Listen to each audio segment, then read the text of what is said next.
morning, good evening, good afternoon, wherever you might be. My name is Marva B. I am the CEO and founder of Black Link Magazine. We are a global publication and we are everywhere. So welcome, welcome, welcome. We'd like to welcome our special guest. Oh my gosh, I cannot.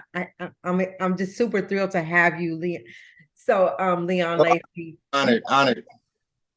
You guys put your seatbelt on. You're gonna be amazed and thrilled at what we're gonna talk about tonight and all the things that you've done. So welcome.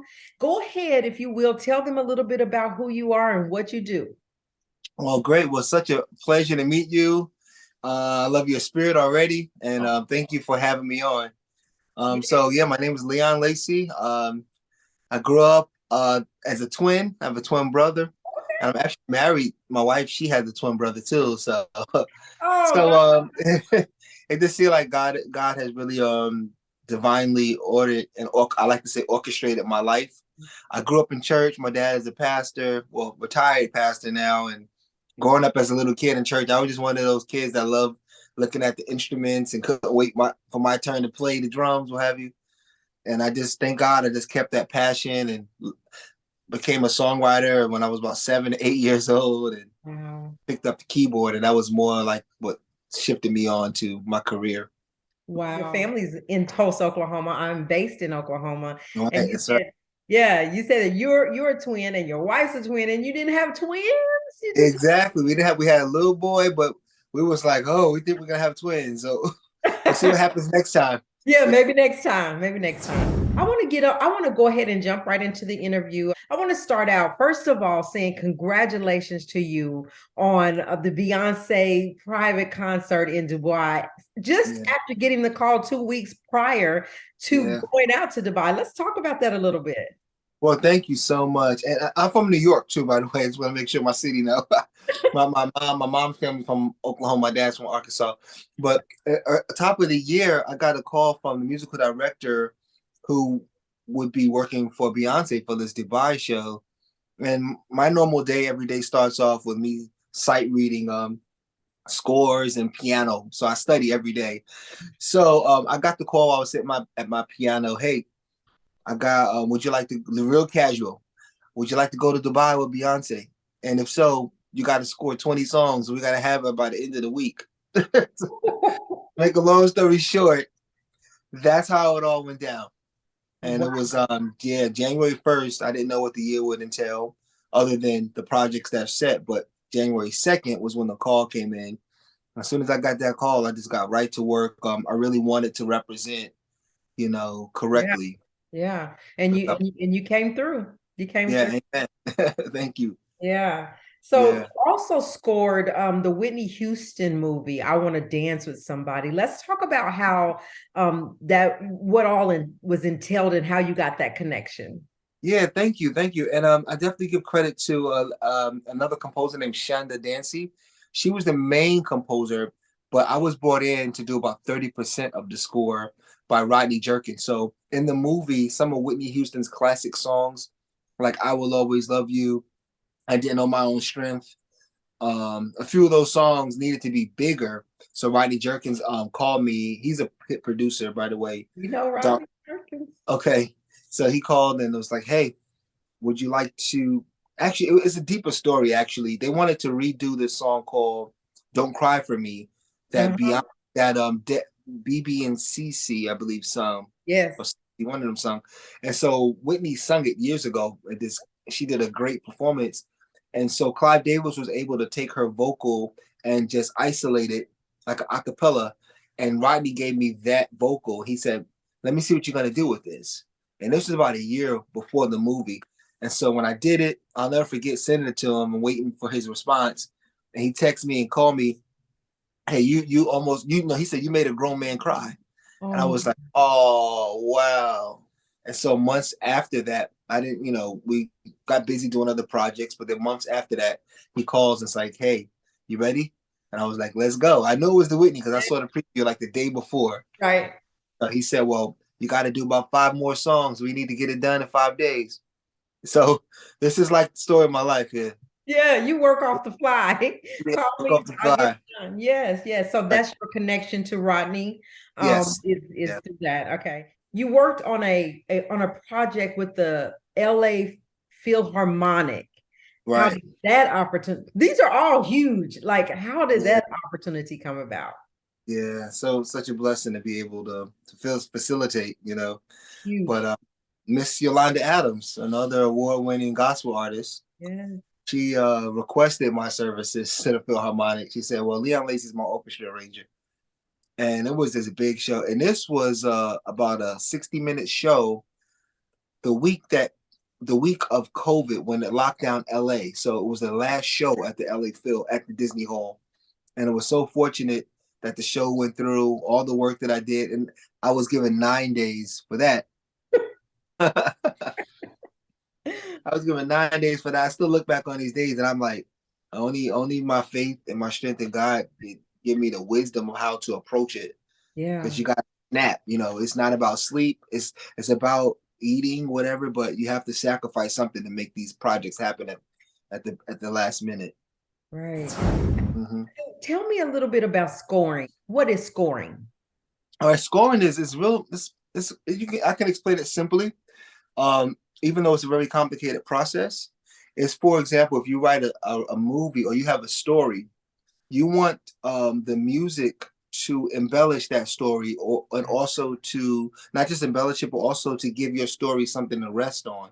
Right. So you'll have music that is very in the background in the movie or Yeah. TV show, and then you have some music that is really driving what the story is about during that segment. So it's a lot of decisions that are made when you're scoring. You really get your you get your instruction from the movie director or TV director, and Okay. then you use your professionalism to execute what sounds, what instruments. Is it software instruments? Is it live? Is it instruments you got to create? Wow. So yeah, it's Intense. like it's very fluid. It's a very fluid job. Yeah, yeah. Yeah. So I have to go back to the Beyonce thing and the connection there. And in your Mhm. bio, when I read, it said that you called her, that you directly worked with Beyonce. How's it Oh, working with her? I love Beyonce. How is it working with her? she's so charismatic. Like she's just like you, just very friendly. You know, my first time working with her, and it was so easy to get instruction from her and also give her my ideas. And then it was very rewarding every day to come back and let her see what I did because I was turning things around daily. Wow. As a orchestra composer, I'm also a music producer, so I Right. have the ability to produce. If you have an idea, I could produce that idea, let you hear what it would sound like before the orchestra plays it or before you invest thousands and thousands of dollars in it. That's So I was fabulous. honored to come into the rehearsals and say, "Hey, check this out." And she's like, "Oh my goodness, you did this! I should have had you do my remixes." Oh my It was a very good start, and I believe we'll definitely have a continued relationship God. together. Yeah. I pray Mhm. for that for you. Yeah, I pray for Thank that. you. Yeah. So also we're talking about all these amazing people, Yolanda Adams, Beyonce, Whitney Houston. So what did you do for the Blair Underwood movie, Viral? Viral, yeah, that's gonna be that's like a thriller. It's gonna be Yeah. really cool. Yeah. The premiere I think is coming out in a few weeks, so I'll keep you posted on that after this Okay, call. please do. Uh, yeah, so I was the music editor for that. I didn't compose the music, but being a music editor, you're acting as the liaison between the music composer and the network. Uh-huh. So while the composer is making all the music, they want to have somebody in the middle who is very aware musically and technically to make sure things like the music fits the particular scene correctly, or even if the music may need to be changed. It's my job as a music editor to say that's cool, but maybe you should listen to this and try this. I can tell that to the composer, or I can tell that to the network. So it's a job that is very it's a very special job as a composer myself. So I get to see both sides of the Yeah. fence, you know. And Very so talented. that's what I did. I just it's a union job. Thankfully, it's how I'm able to have great health insurance for the new baby. Yay. That's a blessing. That's a Yeah, blessing. We need that's a her. blessing. Yes. That's right. That's right. Um, I'm just curious. So on both ends of the US, the West Coast, East Coast, you lived your city, your town, your where you're from is New York, but you moved to LA. Was Right. it a specific reason why you moved to LA? Yeah. Oh yeah. Do you know the story? No, Okay. I'm gonna know. Oh, okay, that's crazy. Because I thought you asked like you knew, but it was like so special. I was working with Michael Jackson's nephews, 3T. And Hmm. so they were flying me back and forth. This is Tito Jackson's sons. Yes. Back in the day, they had a group called 3T. And Yep. even though they're older now, they're still very musically inclined, Mhm. actually. And they were flying me back and forth to Calabasas so often in 2014. And I was literally pretty much staying at their home. So where Catherine Jackson lives, Mhm. Michael's mom. Yeah. And at the time, it was Prince, Paris, and Blanket. They were like younger and teenagers. So Yeah. I was able to be around them and just to see California from that perspective. Yes. This is like a $30 million mansion, on top of the hills, and you get to see the beautiful part of LA. Yeah. And so in one of the sessions, TJ said, "Hey, you should really think about moving to LA because with your skill set, you can help a lot of people." And I never thought about it like that. And so when he said that, that was the seed. And about 2 years later, that's when I just went for it and moved out here. And he Yeah. was so right because I've been selective of what I need to do work Yeah. wise. Mm-hmm. Yeah. So you've been married a while. How do you balance that with, Yeah. yeah, how do you balance that with, your Well, personal life and working so hard the way that you do? yeah. It's so easy when you marry the right person. I put it that Yeah. way. Okay. That's the first thing I can say. When you marry the right person, you can really do incredible things. So I'm so grateful. My wife is Stephanie, and she's amazing. That's so She's amazing. sweet. Yeah, definitely. So that's the main ingredient, just marrying the right person. And the late Kobe Bryant, I didn't follow him too much the way I follow Michael Jordan, but Yes. after Kobe passed away, I started following his life and Hmm. looking at so many great speeches he made, and where his head was as a leader. And he Yes. was very, very influential and serious as a not just an athlete, but as a person Right. and as a black person. Yes. And so, these guys wake up 5, 4 o'clock in the morning, some of these guys to train. And they already have everything. They got the titles, they got the money, they Right. got the family, but something still drives them to get up and be better for other purposes, legacy, for family. And guys like him, I try to wake up before the sun is up to get in this studio to study, not to make music, but just to study. I start my day with study, just like I'm in the gym. You inspire me. Um, I was like you, like I was a Kobe fan. I mm, love to see him play, but not as much as after his yeah, passing, when I pass, yeah, started hearing the speeches and how he yeah, inspired amazing. me and motivated me and how, and I was like, whoa, I Uh, didn't realize yeah, I that didn't he realize. had that. Yeah. Yeah. How long have you worked in this capacity as a composer and an orchestrator? And the second Mhm, part to that, I'm sorry, the second mhm. part, what's the difference between a composer and an orchestrator? Okay, great. So I started again. I think I know my first song was 7, 8 years old. So whenever you can write something and you have a little melody or some chords, you can consider yourself a composer because you compose your idea. Ah, Um, okay. but as in my teenage years, my dad was able to buy me a nice production keyboard where I can record the ideas on the keyboard. Uh-huh. And then I just become more and more serious about making music. So I got the computers and I just started building and building that way. So I my composing year started really young. But mhm. What No, are you gonna go say? ahead. I'm thinking, I don't mean to cut you off, No, I won't forget. but I'm thinking, so you're self-taught? Yeah, yeah, self-taught. Still self-taught. Still learning every day. Keep amazing me. It's just amazing. Yeah. Yeah, learning every day. Yeah. Um, and orchestrating. I did a concert in 2007, and at the time I was in college, and it was a gospel concert. I knew what I was headed into because I used to do a lot of concerts. I was signed to Columbia Records as a gospel artist years ago. So I kind of stepped down off that platform when I saw like things in the industry that didn't resonate with Yeah. me too much. Right. Right. And my prayer was I don't want to stop making music, but I just don't want to be in certain platforms. That's right. will be good for me for the long haul. So anyway, I felt myself kind of coming out of a time of performing. And in 2007, I was asked to do a concert at this really nice church, multicultural church in Queens. And I was in college at the time. And I just happened to, I was joking with a violin player who I knew at the school. I said, you should come and be a part of this concert with me. And when I wasn't expecting her to say yeah, but Right. she said yeah. So when she said yeah, that was like the birth of me realizing, okay, when you got a string player, they're not gonna just get up there and jam. They need notes to read, Mm-hmm. you know. So I play the and that was, violin. Yes. yeah, you play the violin, so Yes. you know it's very meticulous how the writing is and stuff. And I knew even though I was in college for music, I didn't know that much about really writing and scoring. So that was the beginning of the journey. So by the time that concert happened, I had about 18 players up there on the stage. Yeah, it was flutes, woodwinds. I mean, all my charts were written by hand. Wow. Oh my God. Oh my goodness, it was something else. It You was are something. you We are a made blessed, talented man. God blessed you with some talent. You hear me? Wow, thank you. I was just doing my best, trying.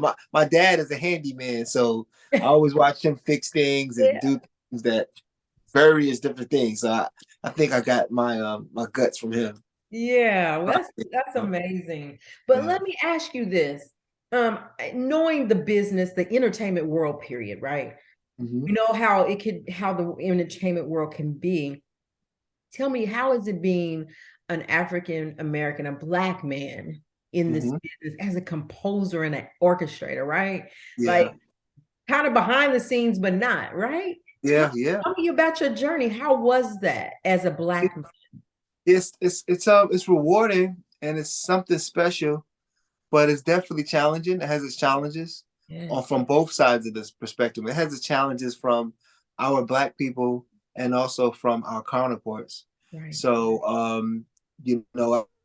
and I believe God is like really favoring and let me know I'm on the right path, because even though I want to feel down some days, I have to look around and see how much blessings that God has put in my way. Wow. So, I have some amazing white people, for example, Asian people who Yeah. are really high up in Disney Yeah. Network, HBO Network, and they treat me like they've known me for years. And I have, on the other hand, I have some black people who look over me, who kind of don't appreciate I me. get that. So some days I want to be like, oh, it's not easy for black people, which is not, but then also have to remember that it's we got to move by faith. Just That's don't right. complain, and just be our best. Have faith. Wow. Okay. Faith faith with works. Faith with works. Faith So have works. That's faith and action. be.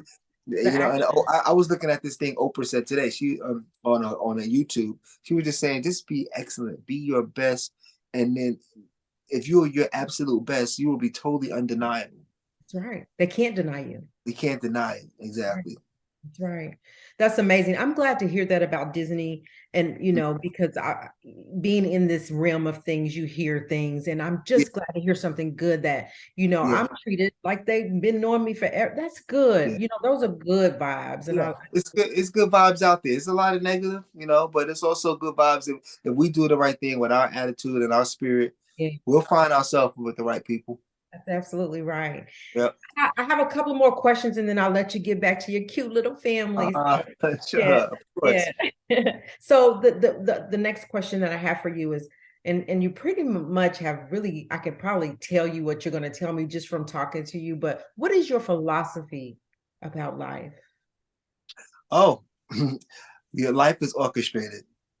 Life is orchestrated, and I believe that God has orchestrated life. And if you want to look at it in a musical analogy, it's like you got so many different instruments in the orchestra. You got the flutes, the violin, the trumpet. You have the drums, the horns, the percussion, the harps, and all these instruments have, so believe it or not, they have a lot of tension inside of the instruments. Like for the violin, you have to tune the string Yep. really tight to get the Yep. sound. And also for a piano, the strings in the piano is tuned so tight that so tight is so dangerous. If you Mhm. make a mistake and break one of those strings and it pops back, it could cut you. It could cut you so deep. Right. And even the cymbals, like the cymbals are made with, takes the thousands of pounds of pressure to make a cymbal. If you've never been to like a cymbal plant, drum company. So my philosophy is that it's so much tension and pressure in these instruments, but when you live by faith and hard work, you will see how all of these pressures and tensions eventually come together to make a beautiful symphony. Oh, And wow. that goes with everything, relationships, health, everything has its ups and downs. But you have to, if you live by faith and hard work, you will see it to come together. But you got to stay humble enough. You got to be hungry enough to endure the course. So true.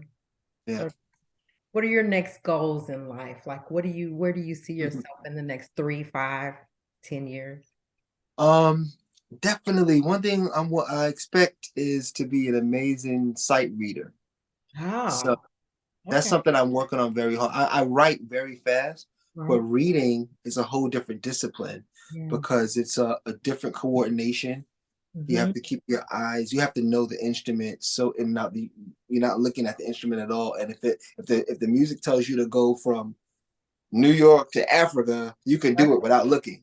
You know, Right. you Right. just and that Right. a real virtuoso instrumentalist is usually a pianist or a violinist because there's so much technique that's involved with the instrument. At any given time, a composer can write something that's pretty much almost impossible, and a virtuoso will figure out how to do it rather quickly. So that's something that I expect for my baby son to see my progress, and I can tell he's going to be musically inclined already. So hopefully I'll be modeling him, and Yeah. just to be a better husband, to be a great father. Those are, and of course a good brother and son, and all Yeah. those things. Those are the most important things to me. Everything else is gonna come with hard work and faith. So I Right. don't have to want anything. Oh, I love that. Yeah, All right. So all the projects that you've done, what do you, I mean, it's so much, but yeah. what are you most proud of? Oh, I'm most proud of being a composer. Because a composer is someone who creates. Orchestrator creates too. But a composer, I can compose without orchestrating. Mhm. I love making songs and things that could touch somebody's heart and things that will be here when I'm gone. So I like to make things that are positive, that are meaningful. So that's where my heart is at. I love composing. What's the next project for you? Oh wow! Well, today I'm literally finishing up Janet Jackson her tour. So I've been working with her since 2012, and whenever the band is about to rehearse and she's about to be in the rehearsals, they want all the music to be bigger, and it's always bigger with certain artists. Right. So a lot of the her hit songs, they need orchestra productions to segue to transition each song into each other. Right. So some of the songs, like there's a song called "Enjoy" into "What Have You Done Like for Me Lately." That's what I'm Mhm. working on today. I'm gonna finish that today. So it's cool just listening back to those songs. I remember when I was Yeah. younger, hearing those songs. So Yeah. that's that. And The Shy starts next week, season 6. I'm Side. excited Yeah. for the.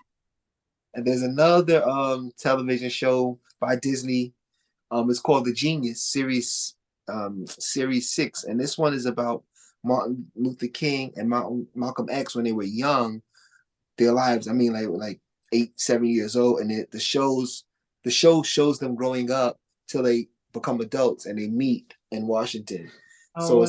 it's an 8 show episode, and it's really cool. Terrence Blanchard is the composer for that. He's done like all the Spike Lee stuff. He did the Black the Woman King. He did that. He's done a lot. Uh-huh. Uh-huh. Look I'm at working. you. Yeah, yeah. Well, listen, we over here, we support you at Black Link Thank Magazine. you. We wish you nothing but continued success in Thank everything that you do. Bless your family. Hello to you. your wife and all those good things because we just want to send good vibes your way. Um, Wow. and, You and are. Thank you. Yes, and cannot wait to hopefully just get you in the magazine and tell the world about you and about what you're doing as a Black man and as Yeah. a husband and as a father, all those good qualities that you portray, that you live out, and just get it out to other Black men, Black boys, letting them know that you can be and do anything that you want to do. Put God first, have faith, and walk it out. Yeah. That's right. That's right. Thank you. It's really been an honor to sitting here and talking with you today. Same here. So we're going to go for now, but you guys remember, respect yourself, respect each other. God bless. God bless.